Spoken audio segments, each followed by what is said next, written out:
दोस्तों नमस्कार।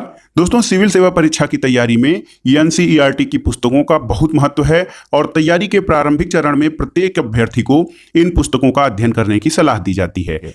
इसी को ध्यान में रखते हुए एनसीईआरटी श्रृंखला में आज से हम शुरू कर रहे हैं इतिहास, जिसके अंतर्गत आज आप पढ़ेंगे 6वीं कक्षा की इतिहास, हमारे अतीत भाग 1 का अध्याय 1, क्या कब कहां और कैसे। तो आइए शुरू करते हैं आज का वीडियो। अध्याय 1, क्या कब कहां और कैसे। तो दोस्तों यहाँ पे एक बच्ची है रशीदा, इसका क्या सवाल है। दोस्तों रशीदा बैठी बैठी अखबार पढ़ रही थी, अचानक उसकी निगाह एक सुर्खी यानी एक हेडिंग पे पड़ी, 100 साल पहले। वह सोचने लगी कि यह कोई कैसे जान सकता है कि इतने वर्षों पहले क्या हुआ था। तो ये कैसे पता लगाएं कि 100 साल पहले या बहुत पहले क्या हुआ था। दोस्तों ये जानने के लिए कि कल क्या हुआ था, हम रेडियो सुनते हैं, अखबार पढ़ते हैं या टेलीविज़न देखते हैं। और ये जानने के लिए कि पिछले साल क्या हुआ था, हम किसी ऐसे व्यक्ति से बात कर सकते हैं जो उस समय की स्मृति या उसकी याददाश्त रखता हो। लेकिन बहुत पहले क्या हुआ था, ये कैसे जाना जा सकता है। तो दोस्तों अतीत के बारे में हम क्या जान सकते हैं। सवाल ये है कि अतीत या इतिहास के बारे में हम क्या जान सकते हैं। अतीत के बारे में बहुत कुछ जाना जा सकता है। जैसे क्या क्या, जैसे लोग क्या खाते थे, कैसे कपड़े पहनते थे, किस तरह के घरों में रहते थे। हम आखेटकों या शिकारियों, पशुपालकों, कृषकों, शासकों, व्यापारियों, पुरोहितों, शिल्पकार, कलाकारों, संगीतकारों और वैज्ञानिकों के जीवन के बारे में जानकारियां हासिल कर सकते हैं। यही नहीं, हम ये भी पता कर सकते हैं कि उस समय बच्चे कौन सा खेल खेलते थे और कौन सी कहानियां सुना करते थे, कौन सा नाटक देखते थे या फिर कौन सा गीत गाते थे। इस क्रम में सबसे पहले ये जानते हैं कि लोग कहाँ रहते थे। तो दोस्तों एक मानचित्र अभी आपको दिखाया जाएगा, उसमें आपको नर्मदा नदी का पता लगाना है और कई लाख वर्ष पहले लोग इसी नदी के तट पर रह रहे हैं। कई लाख वर्ष पहले से लोग नर्मदा नदी के तट पर रह रहे हैं और यहाँ रहने वाले आरंभिक लोगों में से कुछ कुशल संग्राहक थे। संग्राहक यानी अपने आसपास के जंगलों से या जो संपदा है वहाँ से खाने पीने के लिए चीज़ें और जीवन यापन के लिए सामग्री एकत्र करना। संग्राहक यानी इकट्ठा करने वाला। तो यहाँ रहने वाले लोग कुछ कुशल संग्राहक थे जो आसपास के जंगलों की विशाल संपदा से परिचित थे। अपने भोजन के लिए वो क्या करते थे, जड़, कंदमूल, फल और जंगल के अन्य उत्पादों को यहीं से संग्रह किया करते थे यानी इकट्ठा करते थे। वे जानवरों का आखेट या शिकार भी करते थे। और इसके बाद जब आप उत्तर पश्चिम की सुलेमान और किरथर पहाड़ियों का पता लगाएंगे तो इस क्षेत्र में कुछ ऐसे स्थान हैं जहां पर लगभग 8000 वर्ष पूर्व स्त्री पुरुषों ने सबसे पहले गेहूं और जौ जैसी फसलों को उपजाना शुरू किया था। उन्होंने भेड़, बकरी और गाय बैल जैसे पशुओं को पालतू बनाना शुरू किया और ये लोग गांव में रहते थे। इसके बाद जब आप उत्तर पूर्व में गारो और मध्य भारत में विंध्य पहाड़ियों का पता लगाएंगे तो ये ऐसे क्षेत्र थे जहां सबसे पहले खेती का यानी कृषि का प्रारंभ हुआ और यहां सबसे पहले चावल उपजाया गया। वे स्थान विंध्य के उत्तर में थे। तो देखिए ये दोस्तों इंडिया का मैप है, आप यहां से बहुत कुछ जान सकते हैं। सबसे पहले आपको जो आया था नर्मदा नदी, यहाँ पे लाखों वर्ष पहले से मानव निवास करते हैं। इसके अलावा जो दूसरा आया था ये देखिए सुलेमान और किरथर पहाड़ियाँ, यहाँ पर स्त्री पुरुष जो है वो खेती किसानी का कार्य करते थे और जानवर भी पालते थे। इसके अलावा ये देखिए जो आपका गारो पहाड़ियों वाला क्षेत्र है वो उत्तर पूर्व में स्थित है, गारो पहाड़ियों वाला क्षेत्र। इसके अलावा जो विंध्य पर्वत की बात हुई है, विंध्य पर्वत यहाँ पर है। देखिए विंध्य पर्वत जो है दोस्तों, आपका विंध्य पर्वत देखिए सोन नदी और चंबल नदी वाला एरिया यहाँ पर है। नर्मदा यहाँ पर सबसे पहले विंध्य पर्वत के या विंध्य पर्वत श्रेणियों के उत्तर हिस्से में यहाँ पर सबसे पहले कृषि प्रारंभ हुई थी। तो ये जो हमारी नदियाँ थी ये सभ्यता के केंद्र और यहाँ पर जनसंख्या और कृषि का बसाव हुआ था, क्योंकि नदियों से वहाँ से लोगों को पीने के लिए पानी, सिंचाई के लिए जल भी उपलब्ध हो पाता था। तो ये जो हमारी सभ्यता का विकास हुआ है ये नदियों के आसपास ही हुआ है, ऐसा हमने पिछले अध्याय या पिछले पुस्तकों में पढ़ा था। इसके अलावा दोस्तों सिंधु और इसकी सहायक नदियां जो हैं वो हैं, उसके किनारे भी कई प्रकार की सभ्यताएं या कई प्राचीन सभ्यताओं का विकास हुआ था। और देखिए, सिंधु और इसकी सहायक नदी। तो सहायक नदी क्या होती है दोस्तों, उसके बारे में जानते हैं। तो सहायक नदियां वे नदियां होती हैं जो एक बड़ी नदी में मिल जाती हैं। सहायक नदियां मुख्य नदी की सहायक वितरिकाएं या सहायक नदियां होती हैं जो मुख्य नदी में मिलकर प्रवाहमान होती हैं। और लगभग सिंधु नदी और इसकी सहायक नदियों के आसपास 4700 वर्ष पूर्व कुछ आरंभिक नगर फले फूले। गंगा और इसकी सहायक नदियां जैसे यमुना, सोन नदी और तटवर्ती इलाकों में नगरों का विकास लगभग 2500 वर्ष पूर्व हुआ था। गंगा और इसकी सहायक नदी जो है वो सोन। इन नदियों का पता लगाइए, आप मैप में आसानी से इनको देख सकते हैं। ये जो है भारत के जो है केंद्रीय भाग में थोड़ा सा उत्तरी हिस्से में ये नदियां बहती हैं। और गंगा के दक्षिण में इन नदियों के आसपास के क्षेत्र प्राचीन काल में मगध और वर्तमान में बिहार राज्य जो है ये मगध क्षेत्र से जाना जाता था। मगध के जो शासक थे वो बहुत शक्तिशाली थे और इन्होंने एक विशाल साम्राज्य का स्थापना किया था। देश के अन्य हिस्सों में भी ऐसे कई विशाल साम्राज्यों और राज्यों की स्थापना हुई थी। दोस्तों, ये देखिए, भारतीय उपमहाद्वीप क्या है इसके बारे में भी आपको जानना बहुत जरूरी है। तो ये जो मानचित्र आपने देखा है, ये एक बार फिर से इस पे नज़र डाल लेते हैं। ये जो हमारा मानचित्र है, भारत का प्राकृतिक मानचित्र, इसमें हेडिंग जो दी गई है उपमहाद्वीप का प्राकृतिक मानचित्र। तो ये देखिए भारत है, ये जो मानचित्र है भारत है और इसमें नदियां और कुछ पहाड़ियों के चित्र दिए गए हैं। तो प्राकृतिक मानचित्र में जो प्राकृतिक स्थिति किसी देश की होती है उसका खाका खींचा जाता है। इसमें नदी, झील, पर्वत, पहाड़, पठार ये सब शामिल किए जाते हैं। तो उपमहाद्वीप या सब कॉन्टिनेंट किसे कहा जाता है इसके बारे में भी जान लेते हैं। दोस्तों, जैसा कि हमने पहले कहा था कि एनसीईआरटी की जो पुस्तकें हैं वो छोटे छोटे शब्द या बेसिक कॉन्सेप्ट जो हैं आपके किसी शब्द के बारे में सबसे छोटी और जो मतलब प्रारंभिक जानकारी होती है वो यहाँ से प्राप्त की जा सकती है। और जब आप इन छोटे छोटे शब्दों के बारे में जानते रहेंगे तो आगे जब भी ये शब्द आएंगे तो आपको कुछ सोचना नहीं पड़ेगा। तो उपमहाद्वीप के बारे में जानते हैं क्या होता है। तो ये जो आधुनिक भारत, पाकिस्तान, बांग्लादेश, नेपाल, भूटान और श्रीलंका, ये जो बड़ा क्षेत्र है दोस्तों, जिसमें आधुनिक समय में भारत, पाकिस्तान, बांग्लादेश, नेपाल, भूटान और श्रीलंका शामिल हैं। अफगानिस्तान, ईरान, चीन और म्यांमार आदि पड़ोसी देशों को दर्शाता हुआ ये जो भूभाग है, इसमें दक्षिण एशिया एक महाद्वीप से छोटा है लेकिन विशालता तथा बाकी एशिया के समुद्रों, पहाड़ियों और पर्वतों से बटे होने के कारण इसे प्रायः उपमहाद्वीप कहा जाता है। तो ये एक बड़ा क्षेत्र है भारतीय उपमहाद्वीप, जिसके अंतर्गत वर्तमान काल के भारत, पाकिस्तान, बांग्लादेश, नेपाल, भूटान और श्रीलंका आदि शामिल हैं। तो आप समझ गए होंगे कि भारतीय उपमहाद्वीप से आप क्या समझते हैं। दोस्तों, अब आइए देखते हैं कि जो महाद्वीप या सदैव उपमहाद्वीप के एक हिस्से से दूसरे हिस्से की यात्रा लोग करते थे। प्राचीन समय से ही लोग एक हिस्से से दूसरे हिस्से की यात्रा करते थे और कभी कभी हिमालय जैसे ऊंचे पर्वत, पहाड़ियों, रेगिस्तान, नदियों और समुद्रों के कारण यात्रा कठिन और जोखिम भरी होती थी। फिर भी ये यात्रा उनके लिए असंभव नहीं थी। लोग कभी काम की तलाश में, कभी प्राकृतिक आपदाओं के कारण एक स्थान से दूसरे स्थान पर जाते थे। कभी कभी सेनाएं जो हैं दूसरे क्षेत्रों पर विजय हासिल करने के लिए एक क्षेत्र से दूसरे क्षेत्र की यात्रा करती थी। और इसके अतिरिक्त व्यापार और वाणिज्य, यानी व्यापारी कभी काफिलों में तो कभी जहाजों में अपने साथ मूल्यवान वस्तुएं लेकर एक स्थान से दूसरे स्थान तक जाते थे। इसके अलावा धार्मिक गुरु लोगों को शिक्षा और सलाह देते हुए एक गांव से दूसरे गांव और एक कस्बे से दूसरे कस्बे जाया करते थे। कुछ लोग नए और रोचक स्थानों को खोजने की उत्सुकता में भी यात्रा किया करते थे और इन सभी यात्राओं से लोगों को एक दूसरे के विचारों को जानने और समझने का अवसर भी मिलता था। तो यात्राएं प्राचीन काल से की जाती थीं, कभी काम के लिए, कभी व्यापार के लिए, वाणिज्य के लिए और कभी अपना साम्राज्य या क्षेत्र विस्तार के लिए, युद्ध लड़ने के लिए एक क्षेत्र से दूसरे क्षेत्र में जाते थे। और प्रश्न ये है कि आज लोग यात्राएं क्यों करते हैं। तो दोस्तों, आप जब मानचित्र को देखेंगे तो पहाड़ी, पर्वत, समुद्र इस उपमहाद्वीप की प्राकृतिक सीमा का निर्माण करते हैं।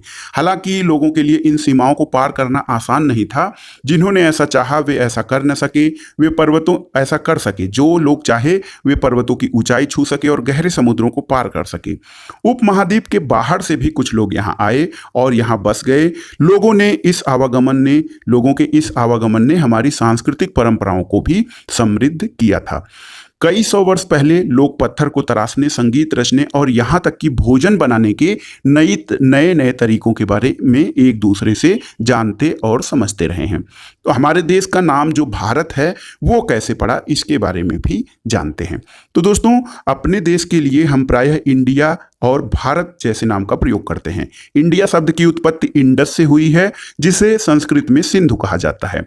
अपने एटलस में जब हम ईरान और यूनान का पता लगाते हैं तो लगभग 2500 वर्ष पहले उत्तर पश्चिम की ओर से आने वाले ईरानियों और यूनानियों ने सिंधु को हिंदोस अथवा इंदोस और इस नदी के पूर्व में स्थित भूमि प्रदेश को इंडिया कहा था। तो इंडिया जो अंग्रेजी में इंडिया नामकरण है, ये नाम ईरानियों और यूनानियों ने, जो कि उत्तर पश्चिम से आए थे, उन्होंने सिंधु नदी के पूरब वाले स्थित भूमि प्रदेश को हिंदोस या इंडोस और इंडिया कहा था। भरत नाम का प्रयोग उत्तर पश्चिम में रहने वाले लोगों को एक समूह के लिए किया जाता था और इस समूह का उल्लेख संस्कृत की आरंभिक लगभग 3500 वर्ष पुरानी कृति ऋग्वेद में भी मिलता है। और बाद में भरत, जो यहाँ के भरत लोग थे, भरत जन थे, उन्हीं के नाम पर इस देश का नाम भारत पड़ गया। अतीत के बारे में दोस्तों कैसे जानें, तो ये बहुत महत्वपूर्ण है कि अतीत या इतिहास के बारे में कैसे जानें। तो अतीत के बारे में जानकारी के लिए कई प्रकार के स्रोत हो सकते हैं, कई तरह से अतीत की जानकारी प्राप्त की जा सकती है। इसमें से एक तरीका अतीत में लिखी गई पुस्तकों को ढूंढना और पढ़ना है। ये पुस्तकें हाथ से लिखी जाती थी और हाथ से लिखी गई पुस्तकों को क्या कहा जाता है? पांडुलिप। हाथ से लिखी गई पुस्तकों को पांडुलिप कहा जाता है। अंग्रेजी में पांडुलिप के लिए मैन्युस्क्रिप्ट शब्द और लैटिन में मेनू शब्द का प्रयोग किया जाता है, जिसका अर्थ होता है हाथ से निकला हुआ। ये पांडुलिपियां प्रायः ताड़पत्रों और हिमालय क्षेत्र में उपजने वाले भूर्ज नामक पेड़ की छाल से विशेष तरीके से तैयार भोजपत्र पर लिखी जाती थी। ऐसा क्यों होता था? तो दोस्तों, ऐसा इसलिए था कि जो पांडुलिपियां थी ताड़पत्र और भूर्ज नामक पेड़ की छाल से विशेष तरीके से तैयार भोजपत्र पर लिखी जाती थी। तो ऐसा इस कारण से था क्योंकि उस समय कागज का आविष्कार नहीं हुआ था।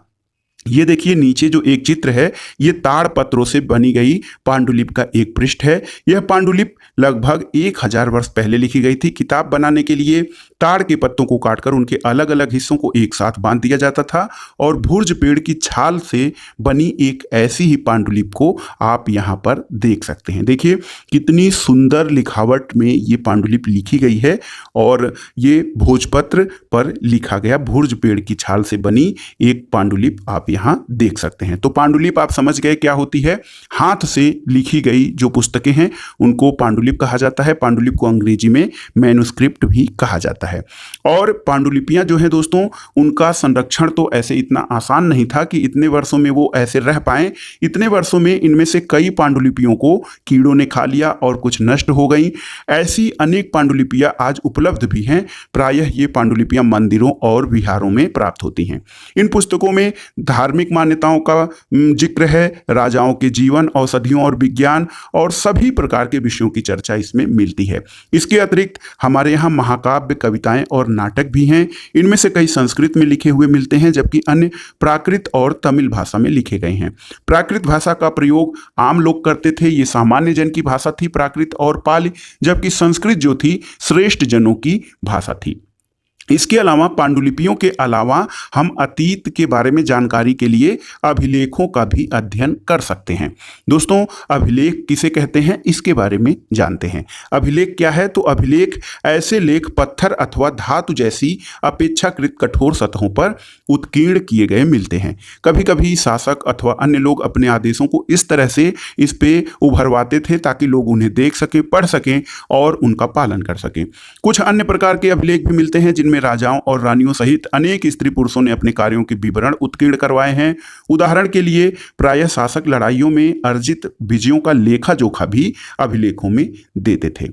और देखिए लगभग 2250 वर्ष पुराना यह अभिलेख जो चित्र में आप देख रहे हैं, ये अफगानिस्तान के कंधार से प्राप्त हुआ है और इसमें अशोक नामक शासक के आदेश पर उत्कीर्ण करवाया गया था। इस शासक के विषय में आप अध्याय 8 में आगे पढ़ेंगे।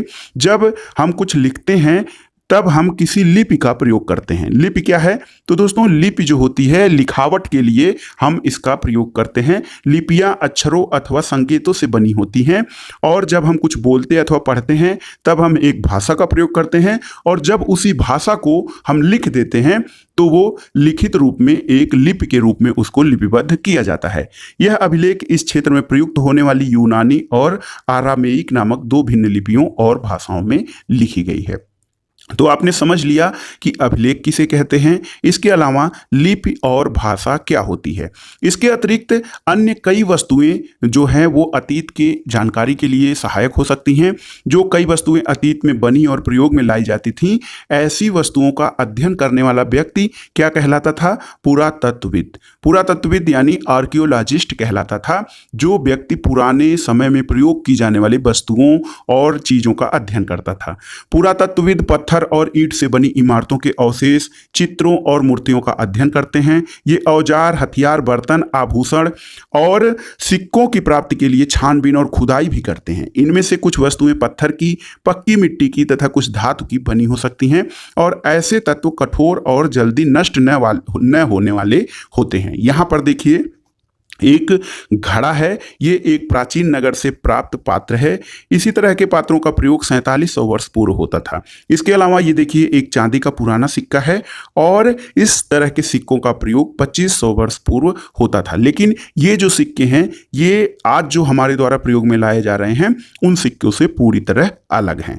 दोस्तों जो पुरातत्वविद या आर्कियोलॉजिस्ट होता है ये जानवरों, चिड़ियों और मछलियों की हड्डियां भी ढूंढते हैं।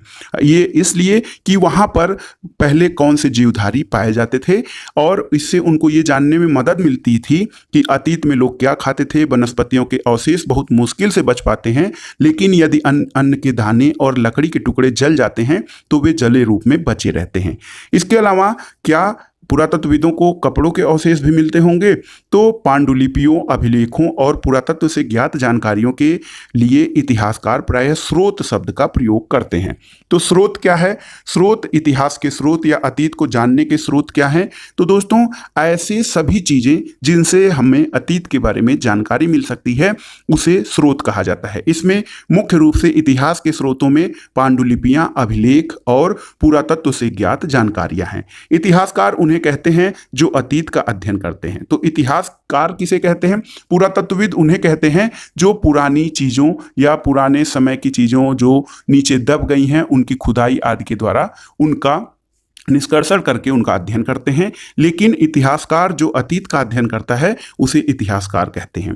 स्रोत के प्राप्त होते ही अतीत के बारे में पढ़ना बहुत रोचक हो जाता है, क्योंकि इन स्रोतों की सहायता से हम धीरे धीरे अतीत का पुनर्निर्माण करते जाते हैं। इसलिए इतिहासकार तथा पुरातत्वविद उन जासूसों की तरह होते हैं जो इन सभी स्रोतों का प्रयोग सुराग के रूप में अतीत को जानने का प्रयास करते हैं। तो अतीत एक है या अनेक, ये जानना भी जरूरी है। तो दोस्तों इस पुस्तक का जो शीर्षक है छठी कक्षा का इतिहास का, वो है हमारे अतीत भाग 1। तो यहाँ अतीत शब्द का प्रयोग बहुवचन के रूप में किया गया है। ऐसा इसलिए किया गया है कि अलग अलग समूहों के लोगों के लिए अतीत के अलग अलग मायने थे। कैसे? तो ऐसे कि पशुपालक और कृषकों के लिए जीवन जो था वो राजाओं और रानियों के जीवन से, व्यापारियों और शिल्पकारों के जीवन से अलग होता था। और जैसा हम आज भी देखते हैं उस समय भी देश के अलग अलग हिस्सों में लोग अपने अलग अलग व्यवहारों और रीति रिवाजों के पालन करते थे। उदाहरण के लिए अंडमान द्वीप के अधिकांश लोग अपना भोजन मछलियां पकड़कर, शिकार करके और फल फूल के संग्रह द्वारा प्राप्त करते हैं। इसके अलावा शहरों में रहने वाले लोग जो हैं वो अपने भोजन की आपूर्ति के लिए अन्य व्यक्तियों पर निर्भर करते हैं। इस तरह का भेद अतीत में भी विद्यमान था। इसके अतिरिक्त एक अन्य अंतर ये भी है कि उस समय शासक अपनी जीत या विजयों का लेखा जोखा रखते थे। यही कारण है कि हम उन शासकों तथा उनके द्वारा लड़ी जाने वाली लड़ाइयों के बारे में काफी कुछ जानते थे। उनका अभिलेखों में वो उत्कीर्ण करवाते थे, इसलिए उनके बारे में आज भी जानकारी प्राप्त है। लेकिन शिकारी, मछुआरे, कृषक और पशुपालक जैसे आम आदमी अपने कार्यों का लेखा जोखा नहीं रखते थे, इसलिए उनके बारे में पुरातत्व की सहायता से हम उसके जीवन और उनके बारे में आसानी से नहीं जान पाते। लेकिन अभी भी इनके बारे में बहुत कुछ जानना शेष है। अगला जो टॉपिक है दोस्तों, तिथियों का महत्व। तो जो तिथियां होती हैं उनका क्या महत्व है इतिहास के अध्ययन में। में या अतीत के अध्ययन में उनके बारे में जानते हैं।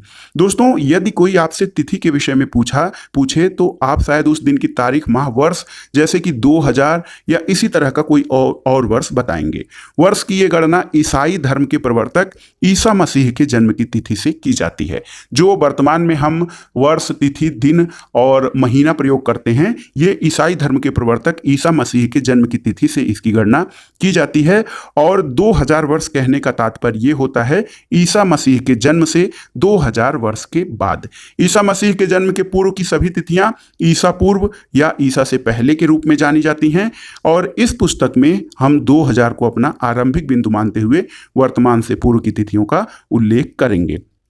तो ये जो इतिहास हैं और उनकी तिथियां हैं, उनके बारे में आपको आसानी से समझने के लिए ईसा पूर्व और ईसवी सन के बारे में जानना जरूरी है। दोस्तों, अंग्रेजी में जो बीसी होता है और एक शब्द होता है एडी, तो अंग्रेजी में बीसी, हिंदी में ईसा पूर्व जिसे कहते हैं, इसका तात्पर्य बिफोर क्राइस्ट यानी ईसा पूर्व होता है। कभी कभी आप तिथियों से पहले एडी, हिंदी में ईस्वी लिखा हुआ पाते हैं। यह एनो डेमिनी नामक दो लैटिन शब्दों से बना हुआ है जिसका अर्थ है ईसा मसीह के जन्म के वर्ष। तो कभी कभी एडी की जगह सीई और बीसी की जगह बीसीई का प्रयोग होता है। सीई का अर्थ होता है कॉमन एरा और बीसीई का अर्थ होता है बिफोर कॉमन एरा।